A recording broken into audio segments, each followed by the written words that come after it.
ben Wessel Simons van Bitcoin Magazine en we zitten hier met Gordon Einstein. Let me start with a short introduction. Could you please introduce yourself? Sure.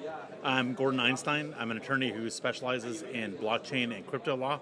I'm based out of Los Angeles, New York, and Kiev. Mm-hmm. And what I like to say is I'm on my first European tour of 2018.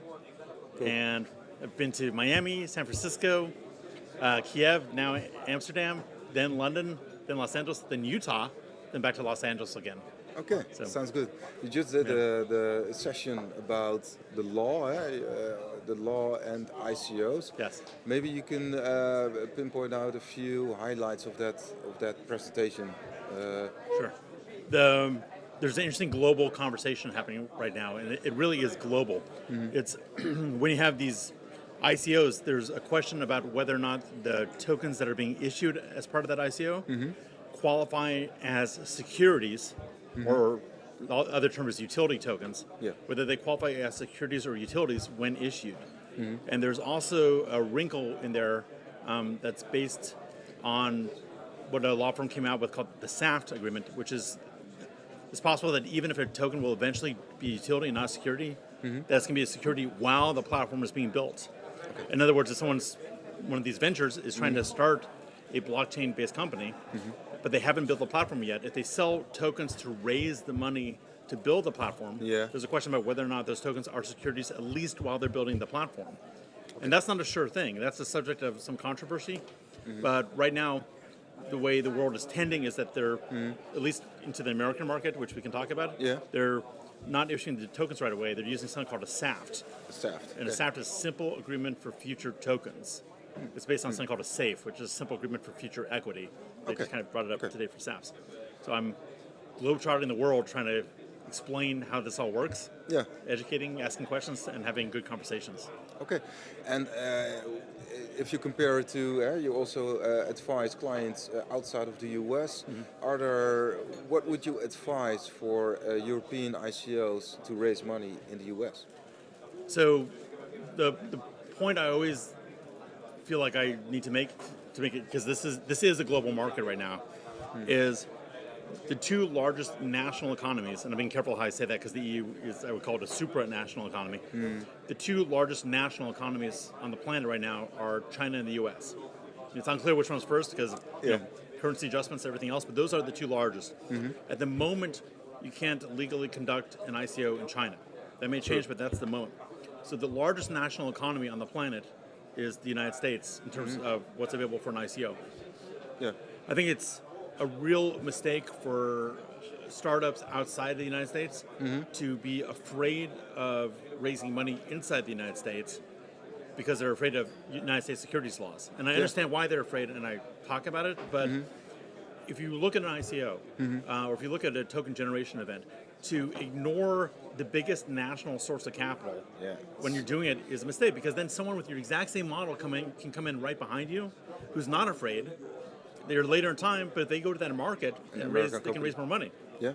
Also, when done correctly, an ICO is a marketing event, not just to raise capital, but for your platform. Yeah. I mean, ideally, the whole point of this is to build platforms. Well, you have a huge national economy and customer base in the United States. If you don't let your ICO touch there, you're missing on that marketing opportunity. 300 million people? Yes. Yeah. I mean, and growing every day. Actually, we actually have a population growth happening, and the economy is growing. But just in general, it's a huge. You can't be too picky. It sounds kind of funny, but you can't be too picky in this world because with China banning ICOs, and with different jurisdictions like South Korea, which are crypto friendly, but putting in new regulations, you need to go where the money and the customers are. And U.S. securities laws are not designed to stop innovation. There's actually part of the law that says that the SEC needs to foster capital formation and innovation. It's part of their mandate. Okay. In '96, that got added to the Securities Act by Congress. They're not just there to get in the way. And they're very cautious, despite all the news, they're very cautious about stopping things that are legitimate. Okay. They don't really stop things that are legitimate. Don't stop innovation. They can't. No. Because, there's an anecdote I like, which is in the United States, the place you go to form a company is Delaware. Okay, Oh, yeah. it used to not be Delaware. It used to be New Jersey, and then New Jersey put in more restrictive laws under Woodrow Wilson, of all people. Okay. And then all the companies reincorporated in Delaware, and then they never went back. Okay, so I think that's on everyone's mind that you can't. There's at least something legitimate and forward-looking and positive about blockchain, whatever the excesses are of the market, and no one wants to be the fool that chases it all away so that it never comes back. True. So they're finding a bounce right now, which is kind of interesting. And for instance, when you have a Dutch ICO, what would you advise them to start raising capital in the US? I mean, do they have to apply to a lot of regulation, or They don't need to apply to a lot of regulations, but just in general. So there's almost like a decision tree. yeah? If your tokens, even once the platform is built, is going to be a security, i.e. an investment or investment contract, then that's a whole different ball of wax that's very complicated and I can't possibly communicate in one interview. Now, 99... It takes a lot of time. It's a lot of time. It's a lot of money. You have to usually register with SEC, Securities Exchange Commission. Register is the word they use. Okay. And you then have a chance of going public, which is a whole different set of reporting requirements, Sarbanes-Oxley, all that stuff. But in reality, it's unusual for a token to intentionally be a security these days. There's a place for it, but to be a security, you're basically giving away equity or debt in a company.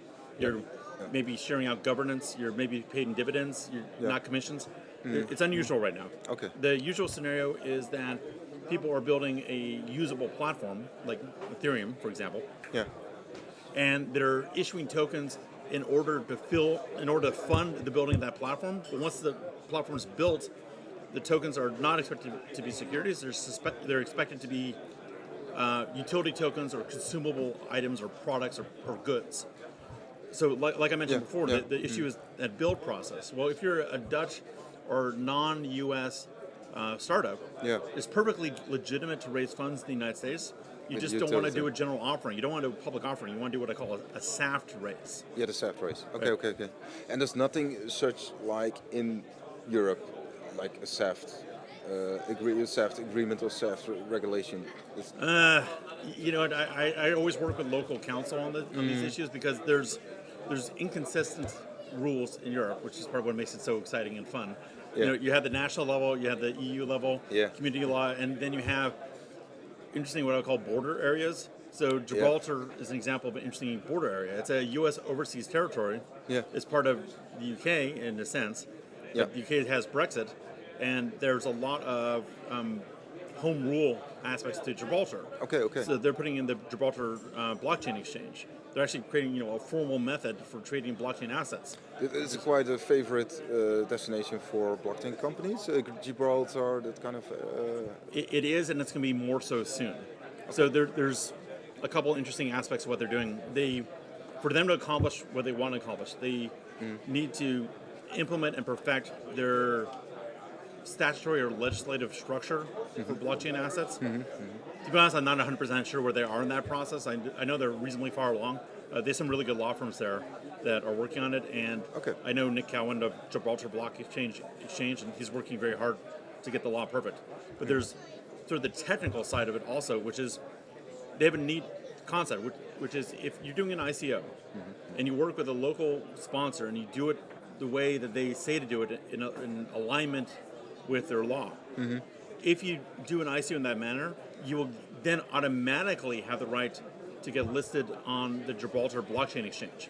Okay. So for every other company in the world, doing an ICO and getting listed on exchanges is two separate actions. It's quite interesting to do that. I mean, they're combining them, but you have to have a compliant ICO. Which Sounds good. Yeah, it sounds very good, actually. And there's different approaches. You have, say, Estonia or some other countries that are sort of laying off regulation or maybe are friendly in regulation. Also, the Netherlands tend to be quite friendly, or I honestly don't know yet. I'm exploring. Okay. But for better or for worse, the Netherlands is not known as a hotbed of ICO startups.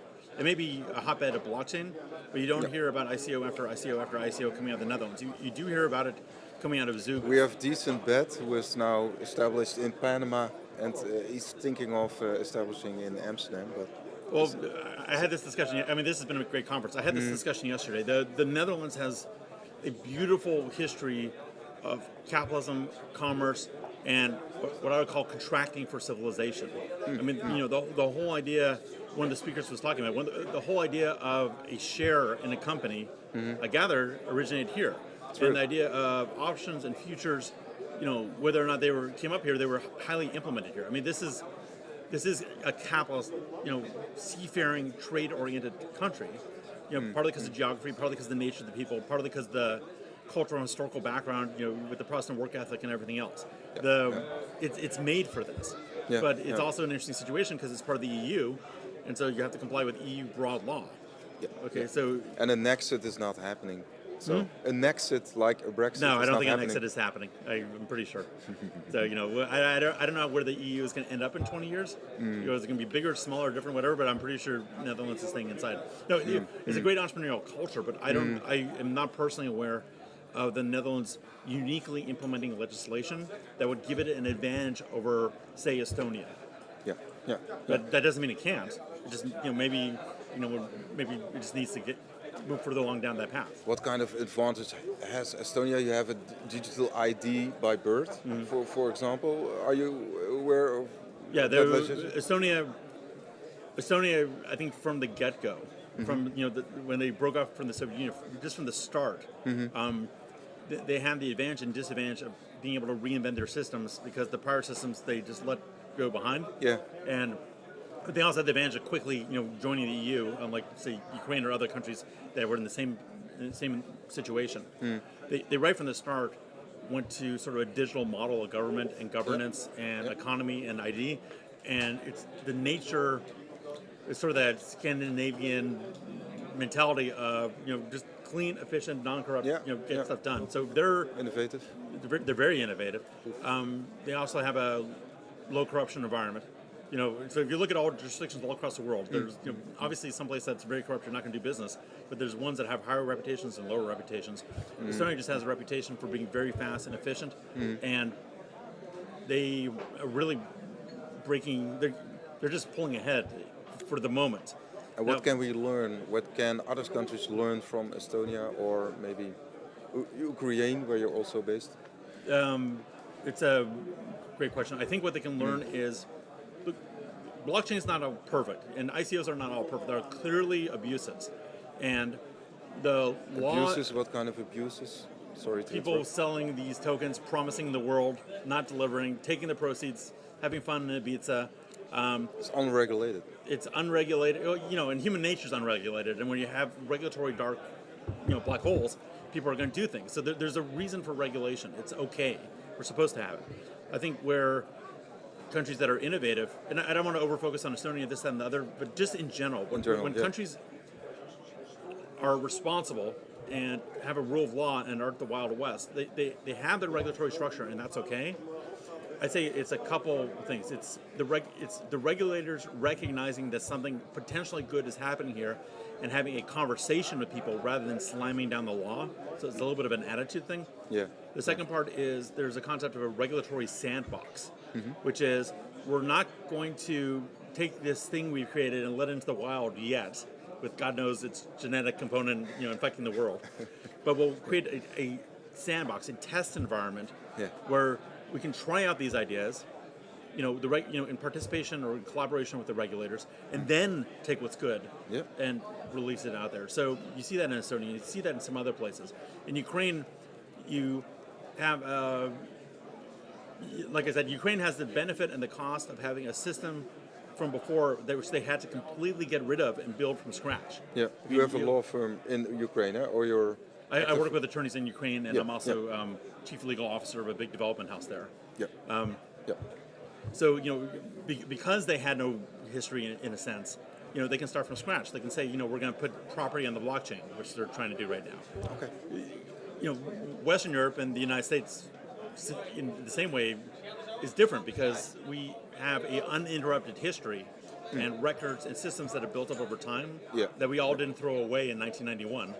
No blank sheet. We're not, and it's the price you pay for success. I mean, World War II or not, Netherlands has had a continuous society for centuries now. Yeah.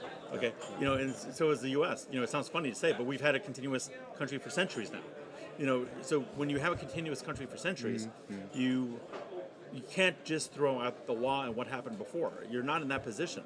So, but you had the advantage of the history, but you also have the weight of history. If you take Africa, for example, they're kind of in a similar situation to the way Eastern Europe was. They were able to bypass phone lines entirely and go straight to mobile because they could. Yeah. So everything has a cost. Everything has a pro and a con. Okay, a few questions. Sure. About the US, has the Trump administration any influence on this development in the blockchain space? I have to say, not that I can see.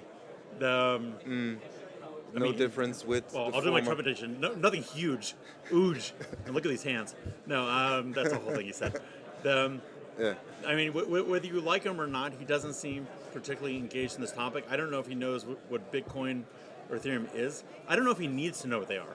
Does he have bitcoins? We don't know. We don't care. I don't know. And if I sold them to him, I wouldn't say it on video. No, I honestly don't know. But the things I'm looking at are what I focus on in the U.S. is how are the regulators acting. Okay. So the SEC. the SEC, the CFTC, which is Commodities and Futures Trading Commission. So there's SEC does securities and CFTC does commodities. But it also does derivatives and futures. Okay. Okay. So the CFTC has stated that Bitcoin, not everything else, but Bitcoin is money, but not a currency, which is kind of interesting. And it's claimed jurisdiction over Bitcoin futures, which is different from options. Yeah. It gets all complicated. And there are futures in place, and the Chicago SBOE. Yeah. I honestly can't quite tell because they seem to be granted and seem to be taken away. And Serious? I can't. Look, it's. I may also not be perfectly up to date, but I just heard something about CFT basically just stopped someone else from doing it. I don't know. I read some news about these are going to start to be traded about a month ago. To be honest, I haven't been super following it. I've been more on the ICO path because that's kind of where everyone's going right now. But but now I'm getting more drawn into the CFTC side. There's so much. What's interesting about this area of law is it covers so many things. There's international, there's tax, securities, commodities. It's just all over the place. Okay. We just have to. One last thing. Do you have cryptocurrencies yourself? Trading? I definitely. Yes, I do. Okay. I also have tokens, and my point of view on that stuff is, I have a good buddy who said don't pay retail. So I try to get that stuff by adding value and then getting compensation back. But I have spent fiat for crypto. Okay. Are you enthusiastic about some of these currencies? Maybe a particular one? Or you just invest and hodl? Someone wiser than me said that you can't value these cryptocurrencies. You can only price them. You can't value them. You can only price them. It's Matter because of trust. Not even trust. It's just that because there's no. The good thing about them is they don't have a government behind them. The bad thing about them is they don't have a government behind them. It's a pro and a con, and that's an intentional design choice by Satoshi going forward. There's no. If Bitcoin cheats me, there's no one I can sue. Yeah. Okay, Yeah. but that's good and that's bad. That's part of why it survived. That there's no one you can sue. Like you can't arrest Bitcoin. Okay, you can't stick Bitcoin in jail. No, there's no person. There's no, or if he is, he's no office. He's off on Mars with Elon Musk or something. You can't value it. Bitcoin doesn't have earnings. It doesn't have board of directors. It doesn't have a product plan. In a sense, you can only price it, and the pricing is the function of the market. So, I can't value. I can only price. Okay. Thank you very much for your time. Okay. Appreciate it. Thanks.